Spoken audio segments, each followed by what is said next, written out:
오늘 말씀은 혀볕에 쬐여서 비록 검어졌지만 솔로몬 왕의 사랑을 받아 아름답게 된 여인 술람미 여인을 통해서 주신 말씀, 내가 비록 검으나 아름다우니 라는 말씀으로 여러분과 함께 은혜를 나누고자 합니다. 우리들은 철학자는 아니지만 사람은 살아가다 보면 때로는 철학적인 질문을 할 때가 종종 있습니다. 도대체 나라는 사람은 누구일까?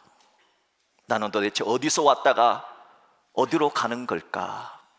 그리고 나는 어찌 살아야 할까? 굉장히 철학적인 질문을 간혹 할 때도 있습니다.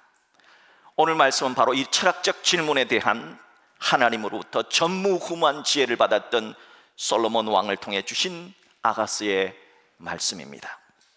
아가스의 본래 이름은 Song of Song, 영어로 Song of Song, 노래들 중에 노래로서 솔로몬 왕이 굉장히 많은 시를 지었는데 그 가운데 가장 아름다운 시가 바로 이 아가스입니다.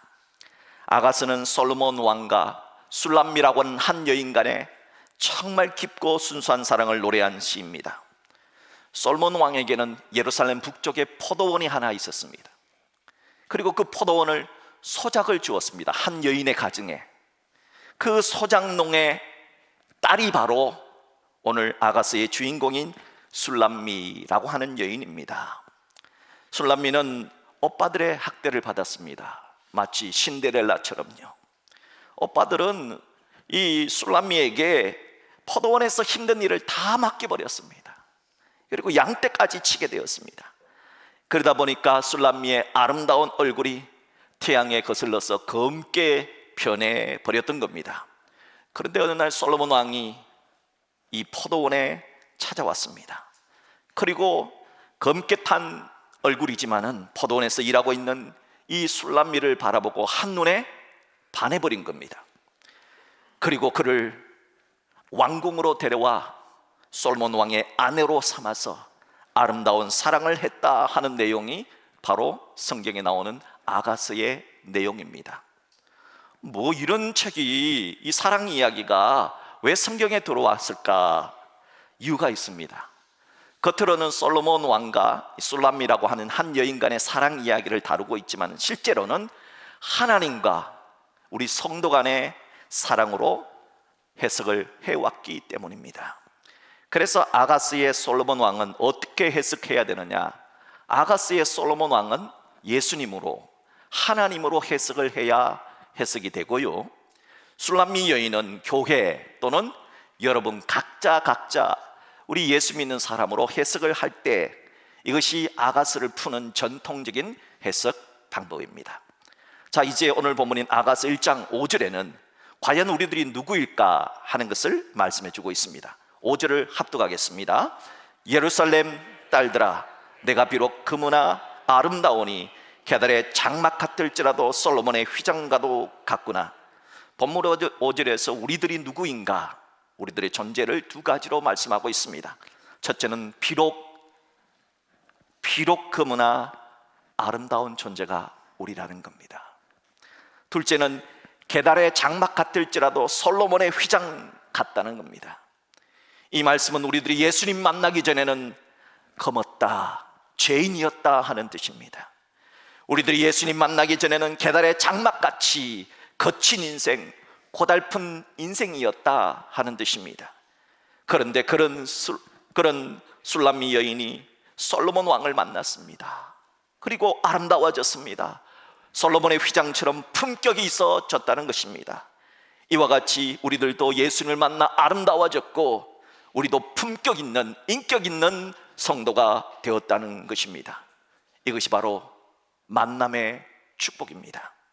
그래서 하나님을 만나고 예수님을 만나는 것이 불행을 끝내고 행복을 출발하는 시작이 될 수 있는 것입니다. 오늘 예배드리는 이 시간, 여러분이 우리의 신랑 되신 예수님을 깊이 만나는 복된 시간 될 수 있기를 주님의 이름으로 축복합니다. 만남의 신학자로 알려진 마르틴 부부라고 하는 신학자는 이런 말을 했습니다. 우리가 다른 사람을 위해 할 수 있는 가장 위대한 일은 그 사람의 가장 깊은 내면에 있는 것을 굳게 다져주는 것이다. 즉 시간을 들여서 상대의 가장 깊은 내면에 있는 그 사람다운 것이 무엇인지를 찬찬히 알아보고 인정과 격려를 통해 그것을 굳게 다져주는 일이다 했습니다. 누가 우리의 가장 깊은 이 내면에 있는 것을 굳게 다져줄 수가 있을까요? 누가 우리의 가장 깊은 내면에 있는 사람다운 것, 가능성을 알아봐 줄 수가 있을까요? 과연 누가 우리의 가장 깊은 내면에 있는 우리의 상처, 우리의 아픔을 치유해 줄 수가 있을까요? 하나님이십니다. 예수님이십니다. 유진 피터슨 목사가 쓴 책 가운데 다윗 현실의 뿌리 박은 영성이라고 하는 좋은 책이 있습니다. 그것에서 하나님이 선택하는 사람 다윗을 왜 하나님이 선택했는가, 그 이유를 아주 드라마처럼 드라마틱하게 묘사를 해 놓았습니다. 이렇게 말이죠. 사울 왕이 다스리던 시절에 사무엘이라고 하는 위대한 선지자가 있었습니다. 그 위대한 선지자가 베들레헴이라는 아주 조그마한 시골 마을에 나타난 겁니다. 그래서 베들레헴 사람들이 깜짝 놀랐습니다. 위대한 선지자가 이런 마을에 나타났다는 것은 아무런 뜻이 없다는 뜻이 아니야. 우리가 무언가 크게 잘못을 했기 때문에 저 위대한 선지자께서 이런 시골까지 오신 거야. 도대체 누가 끔찍한 잘못을 저질렀을까? 왜 사무엘 선지자 같은 분이 이런 시골 구석까지 오셨을까? 베들레헴 사람들은 수근수근거리기 시작했습니다. 그러나 잠시 후에 사무엘 선지자가 이 마을에 온 이유를 밝힙니다. 사울 왕 대신에 하나님이 새로운 왕을 선택하기 위해서 이 마을에 그 새로운 왕이 있다는 겁니다. 그래서 왔다는 겁니다. 이 사실을 알고 베들레헴 마을 분위기는 금세 축제 분위기로 바뀌어버렸습니다. 사무엘 선지자는 베들레헴에서 이새라는 사람의 집을 찾아갔습니다. 하나님이 바로 그 이새라는 사람의 아들들 가운데서 새로운 왕이 있다고 말씀하셨기 때문입니다. 선지자는 이새의 아들들을 한 사람 한 사람 불러서 면담을 시작했습니다. 동네 사람들은 과연 누가 하나님이 택하는 사람일까 하는 호기심으로 침을 꼴까닥 삼키면서 이 광경을 지켜보고 있었습니다. 맨 먼저 이새의 장남 엘리압이 나왔습니다. 선지자는 이 엘리압의 멋진 외모를 봤습니다. 우람한 체격, 다부진 생김새, 이 엘리압의 외모를 바라보고 와, 역시 하나님이 택하는 사람은 다르구만 하면서 하나님의 답을 기다렸습니다. 그러나 하나님은 그 잘난 외모를 가진 엘리압이 아니다 하셨습니다. 두 번째로 아비나답이 나왔습니다. 아비나답은 상당히 지적인 사람이었습니다. 하지만 하나님은 이 지적으로 보이는 엘리압도 아비나답도 아니다 하셨습니다. 세 번째로 삼마가 나왔습니다. 삼마는 아주 멋쟁이입니다. 대도시 예루살렘에 제발 좀 나가서 멋쟁이로 좀 살고 싶어하는 마음이 있었습니다. 그래서 어떻게 하든지 사무엘의 눈에 띄기를 원했습니다. 그래서 사무엘 선지자의 눈을 쳐다봤습니다. 나 좀 선택해 주세요. 하지만 하나님은 쟤도 아니다 하신 겁니다. 첫째, 둘째, 셋째, 넷째, 다섯째, 여섯째, 일곱째까지 모두 하나님이 아니다 하셨습니다. 그러자 이새도 구경하는 동네 사람들도 실망했다는 듯이 하나둘씩 자리를 떠나고 말았습니다. 사무엘 선지자는 당황했습니다. 그리고 이새에게 말합니다. 분명 당신의 아들들 모두 다 나온 것이 맞소? 따졌습니다. 선지자의 불호령 같은 그 소리를 들은 이새는 그때서야 이렇게 말합니다. 저 하카톤 막내가 남아있기는 합니다만. 이 하카톤이라고 하는 히브리어는 막내라는 뜻입니다. 하카톤은 하찮아서 뭐 볼 필요도 없는 그런 놈입니다 하는 뜻입니다. 다윗은 그렇게 육신의 아버지 이새에게 하카톤 다윗이었습니다. 하찮은 다윗이었습니다. 그때 다윗은 양을 치느라 이곳에 없었던 겁니다. 화가 난 사무엘은 그를 당장 데려오라고 말합니다. 하나님은 사무엘 선지자에게 그 하카톤 다윗이 바로 하나님이 마음에 들어하는 왕이다, 하나님이 택한 왕이다 하면서 다윗을 택해 주셨던 겁니다. 이렇게 하나님이 선택한 다윗의 이야기는 오늘 아가스가 말하는 비록 검지만, 비록 계달의 장막 같지만 그런 우리를 아름답게 봐주시는 예수님에 의해 선택받 바로 우리들의 이야기입니다. 예수님께서 검은 인생 계달의 장막 같은 우리를 택해 주셔서 하나님의 자녀로 삼아 주셨고 예수님의 거룩한 신부가 되게 해 주셨다는 말씀입니다. 사람들 중에는 의외로 껍데기만 바라보고 그 사람을 판단하는 사람들이 왕왕 있어요. 그래서 껍데기만 아래로 위로 몇 번 쳐다보고 저 사람 저렇겠다 판단해 버립니다. 하지만 우리의 외모를 보지 않는 분이 계십니다. 우리의 속을, 우리의 마음을 보시는 분이 계십니다. 그분은 이 세상을 창조하신 하나님이십니다. 하나님은 다윗을 택할 때처럼 껍데기를 보지 않았습니다. 외모를 보지 않았습니다. 우리의 마음을 보시고 우리의 가능성을 보시고 우리의 미래를 보셨습니다.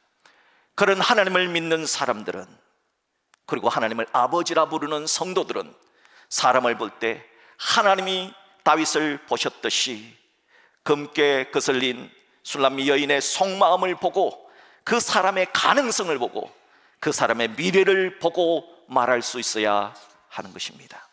자, 그렇다면 예수님 믿어서 검으나 아름답게 된 사람은 어떻게 살아야 한다는 걸까요? 오늘 성경은 우리에게 두 가지를 말해줍니다. 첫째는 다시는 검은 인생으로 되돌아가지 말기입니다. 예수님 때문에 검은 인생이, 죄 많은 인생이 아름다운 인생으로 변화되었습니다. 우리들을 세상 사람들은 성도라고 부릅니다. 성도가 뭡니까? 거룩한 무리들이다. 여러분, 이런 현상을 칭이라고 그래요. 하나님께서 검은 우리를 의롭다고 아름답다고 봐주시고 불러주심입니다. 우리 성도들도 과거 한때는 검었습니다. 하지만 지금은 아름다운 존재가 되었습니다. 그러나 이 검으나 아름답다라는 말 속에는 경고문이 있습니다. 아름다워졌지만 또다시 검어질 수가 있으니 너희들 조심해야 한다 하는 뜻이 담겨져 있습니다. 예수님 믿고 나서 하나님이 너는 아름답구나, 너는 멋지구나, 너는 사랑받기 위해 태어났고 사랑하기 위해 태어난 존재구나 라고 불러주는 소리에 세상 사는 맛이 나고요, 교회 오는 것이 좋아지고요, 잘은 몰라도 찬송가를 부르고 싶고요, 말씀 보는 것을 기뻐하게 됩니다. 그리고 스스로 다짐해 봅니다. 그래, 다시는 예전과 같이 검은 세상으로 돌아가지 말아야지 하고 다짐합니다. 오늘 성경 본문에 나오는 게달의 검은 장막이라는 것은 베두인족이, 이 사우디아라비아 그쪽 그 사막을 다니는 사람들 베두인족이라거든요. 이 베두인족이 야생위험소의 검은 가죽으로 만든 거칠고 검은 장막이에요. 껍데기가 검어요. 즉 외모만, 껍데기만 보고 말하는 삶을 뜻합니다. 껍데기 중심의 인생이지요. 그런데 반해서 솔로몬의 휘장이란 뜻은 성전 안에 있는 하얀 휘장이에요.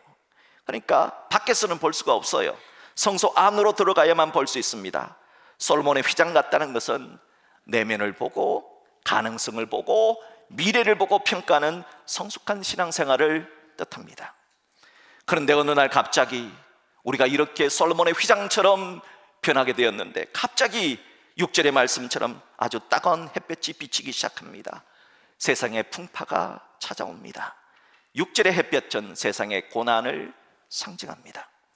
고난의 햇빛이 내려쬐자 예수님 때문에 기뻐했는데, 예수님 때문에 찬송까지 부르며 즐거워했는데, 그런 모든 감정들이 이 고난 때문에 순식간에 사라져 버립니다. 그리고 또다시 그 옛날의 검은 상태로 또다시 껍데기만을 추구하는 게달의 장막 같은 존재로 돌아가 버립니다. 이런 자신을 발견하는 6절 말씀처럼 내가 햇볕에 쬐여서 거무스름해졌다, 내 인생 고난 때문에 이렇게 되었다 변명을 합니다. 그리스도인들은 왜 또다시 아름다운 상태에서 검은 상태로 되돌아가게 될까요? 그 이유는 자신의 아름다움을 하나님의 은혜인 줄 모르고 자신이 노력해서, 자신이 일해서, 자신이 깨달아서 아름답게 된 줄로 착각해졌기 때문입니다. 그러나 그것은 절대 아닙니다.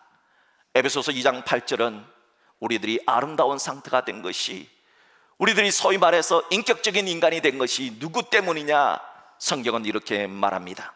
너희는 그 은혜에 의하여 믿음으로 말미암아 구원을 받았으니 이것은 너희에게서 난 것이 아니랍니다. 우리에게서 난 것이 아닙니다. 우리에게는 선한 것이 나지 않습니다. 하나님의 선물이라, 하나님의 은혜라는 겁니다. 우리가 이걸 잊어버리면 안 되는 것이지요. 그러니까 본문 6절을 다시 한번 보세요. 아름다운 상태에서 검은 상태로 되돌아가자, 다시 옛날의 생활로 돌아가자, 다시 계달의 장막같이 검게 되자, 그 이유를 다른 사람 때문이라고 탓하게 됩니다.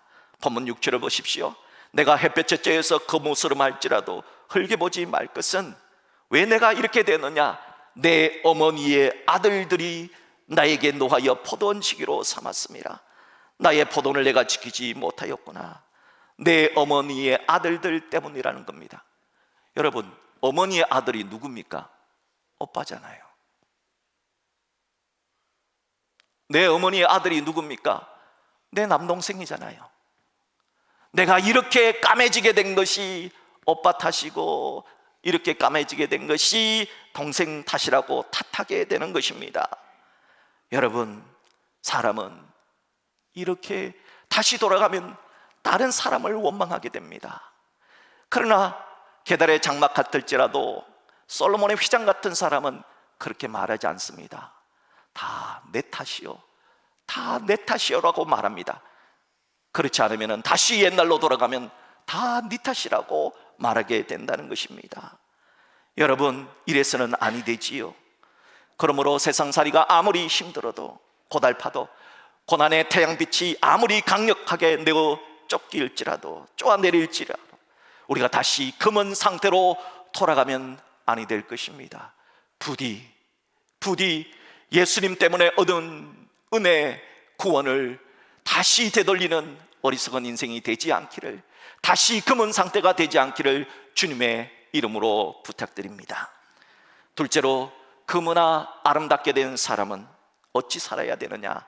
신랑 되신 예수님의 말씀을 잘 듣는 삶을 살아야 합니다. 자, 본문 7절 전반절의 말씀을 보세요.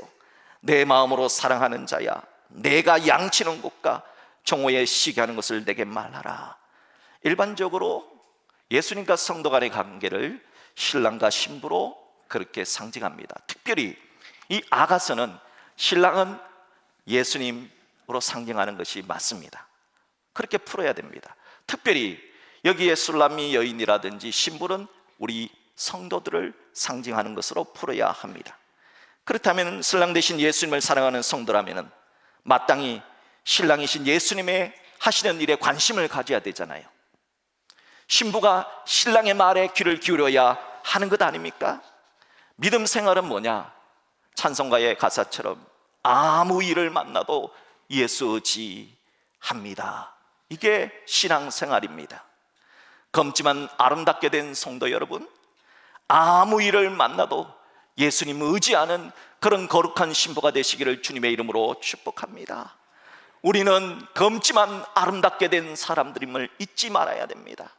그러므로 어떤 일을 만나든 아무 일을 만나도 예수 의지합니다가 되어야 됩니다. 하지만 만약 우리들이 햇빛이 너무 세서, 고난이 너무 강해서 우리가 또다시 아무 일을 만나도 예수 의지합니다는 삶을 살지 못하면 어찌 될까요? 자, 본문 7절 하반절을 보세요. 내가 내 친구의 양태 곁에서 어찌 얼굴을 가린 자 같이 되랴. 얼굴을 가리운 자가 된다는 것입니다. 얼굴을 가린다는 뜻은 부끄러움을 당하게 된다는 뜻입니다. 수치스러워서 얼굴을 가리는 그런 사람이 된다는 뜻입니다. 예수님의 신부란 자가 신랑은 예수님의 뜻도 모르고, 신랑이신 예수님의 말씀도 모르고, 예수님의 사랑도 모르고 살아간다면 얼굴을 가린 자, 부끄러운 자, 수치스러운 자가 될 것이라는 뜻입니다. 사랑하는 성도 여러분, 우리가 신랑 되신 예수님을 믿는다 하면서, 우리들을 거룩한 신부라고 우리는 말을 하면서 신랑 되신 예수님의 뜻을 모르고 살았어야 이게 말이나 되겠습니까? 신랑 되신 예수님은 우리들이 다시 검어지는 것을 원치 않으십니다. 신랑 되신 예수님은 우리가 다시 세상의 풍파에 메어 달리며 계달의 장막같이 껍데기 인생이 되지를 않기를 원하십니다. 바라기는 우리 모두 속사람이 거듭나서 기도생활, 말씀생활을 통해 신랑 되신 예수님의 뜻을 알고 살아내는 우리 모두가 될 수 있기를 주의 이름으로 축복합니다. 특별히 사순절입니다. 사순절은 내가 1년 365일은 못할지라도 주님이 나를 위해 십자가를 지신 이 사순절만큼이나, 이 사순절만이라도 성경을 읽고 또 기도 한번 해보려고 노력하는 시간입니다. 주의 말씀을 가까이 하십시오.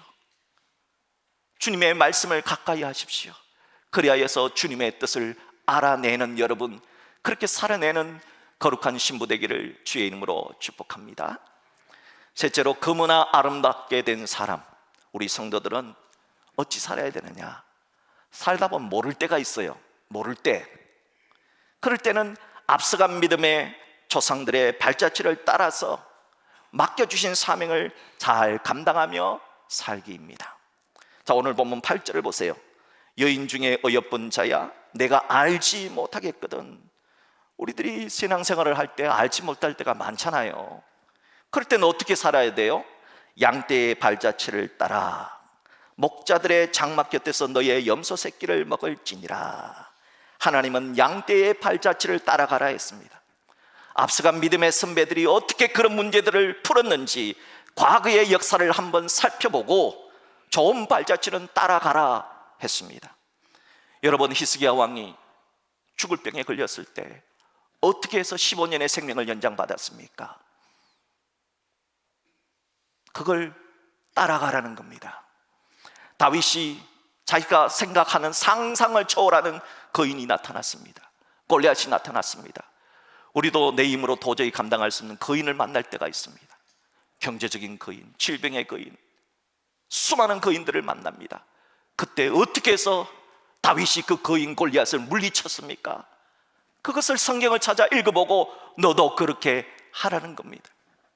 여러분, 여호수아가 요단강을 건너서 첫 번째 성이 여리고성입니다. 여리고성은 두께가 6m입니다. 두께가 6m. 그러니까 이 여리고성 위에 2차선 도로가 있다는 거예요.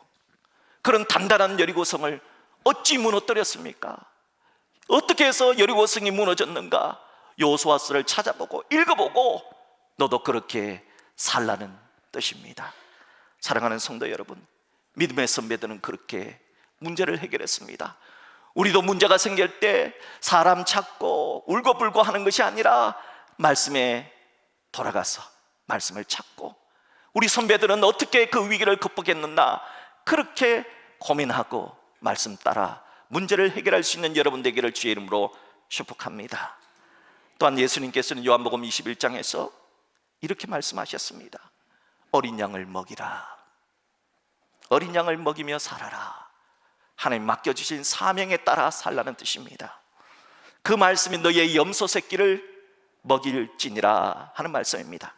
8절에서 비유된 염소의 새끼란 아직도 죄로 인해서 검은 불신자를 뜻합니다. 하나님은 우리에게 너의 염소 새끼를 맡겼다는 겁니다. 우리가 복음을 전해야 되는 대상을 맡겼다는 겁니다. 그 사람은 누구입니까? 그들에게 찾아가서 너도 검지만 아름답게 될 수 있어, 너도 계달의 장막 같지만 솔로몬의 휘장처럼 될 수 있어, 너도 예수님 믿는다면 그렇게 될 수 있어, 그렇게 복음 전하는 전도의 사명을 감당하며 살라는 뜻입니다. 바라기는 과거의 금은아, 지금 아름답게 된 성도 여러분, 우리 모두 믿음의 선배들이 걸어갔던 그 아름다운 길, 말씀을 찾고 말씀에서 해결을 하려고 애쓰는 그 삶, 그리고 주님 주신 전도의 사명을 잘 감당하는 우리 모두가 될 수 있기를 주의 이름으로 축복합니다. 이제 오늘 말씀을 맺고자 합니다. 렘브란트의 그림 가운데 누가복음 15장의 돌아온 탕자를 소재로 그린 유명한 그림이 있습니다. 바로 그 렘브란트의 탕자의 귀환이라고 하는 그림입니다. 이 그림 한번 자세히 보세요. 이 그림에 나오는 아들은 아주 몰골이 말이 아니지요. 탕자의 신발은 다 휘어져 있어요. 왼쪽 신발 한번 보세요. 아예 신을 수 없어 벗겨져 있습니다. 오른쪽 신발은요 다 따라서 다 따라서 밑에 빵꾸가 나가지고 발바닥이 훤히 들여다 보이지요. 탕자는 겉옷은 없어요. 남루한 속옷, 그것도 한쪽만 걸치고 있습니다. 탕자의 머리카락 한번 보세요. 마치 제수처럼 짧은 머리로 깎여져 있지요. 그런 탕자가 마치 왕처럼 보이는 아버지의 가슴에 안겨 있습니다. 빛나는 황금 발찌로 장식한 아버지는 이 냄새나는 탕자를 따뜻이 감싸 안고 기뻐합니다. 아버지는 그 아들을 탕자로 부르지 않습니다. 죄인으로 부르지 않습니다. 이런 내 아들이 돌아왔다, 내 아들, 내 딸이라고 부릅니다. 분명 세상 사람 보기에 더러운 아들입니다. 머리는 산발을 했지요. 온몸은 상처투성이에 냄새나고 옷은 남루하기 짝이었습니다. 누가 봐도 왕과 같은 그분이 이런 탕자를 끌어안을 수는 없습니다. 그러나 아버지는 돌아온 아들을 끌어안고 너무 기뻐합니다. 이 그림이 담고 있는 메시지가 바로 오늘 주시는 말씀과 동일합니다. 비록 검으나, 비록 계달의 장막같이 거칠지라도 우리를 아름답다고 봐주시고 우리를 솔로몬의 휘장 같다고 불러주시는 하나님, 그 하나님은 탕자를 안아주시고 내 아들, 내 딸이 돌아왔다 기뻐하시는 아버지라는 것입니다. 하나님의 이 놀라운 은혜를 우리가 받았습니다. 예수님이 이 놀라운 사랑을 우리가 받아서 예수님이 우리 보고 너는 나의 거룩한 신부라고 불러주십니다. 그런 우리들이 어찌 얼굴을 가린 자같이 수치스럽고 부끄럽게 살아야 되겠습니까? 바라기는 이제는 당당하게 하나님의 자녀처럼, 또한 예수님의 신부처럼 다시는 죄악의 검은 인생으로 돌아가지 말기를 바랍니다. 신랑 되신 예수님의 말씀을 잘 듣고 신앙 선배들의 발자취를 따라가며 문제가 생길 때, 고난이 생길 때 우리 믿음의 선배들은 어떻게 했을까? 말씀을 찾아보고 그 말씀대로 기도하고 말씀 따라 살아가는 복음을 듣는 우리 모두가 되었기를 소망합니다. 그리하여 하나님께서 우리에게 맡겨주신 사명, 나의 염소 새끼가 있다잖아요. 나의 염소 새끼, 내가 복음을 전해야 되는 그 나의 염소 새끼를 하나님께서 주셨으니까 그들에게 복음 전할 수 있는, 그리하여 예수님 보실 때 부끄럽지 않는 예수님의 거룩한 신부, 그 신부가 우리 모두가 될 수 있기를 예수 그리스도의 이름으로 축복합니다.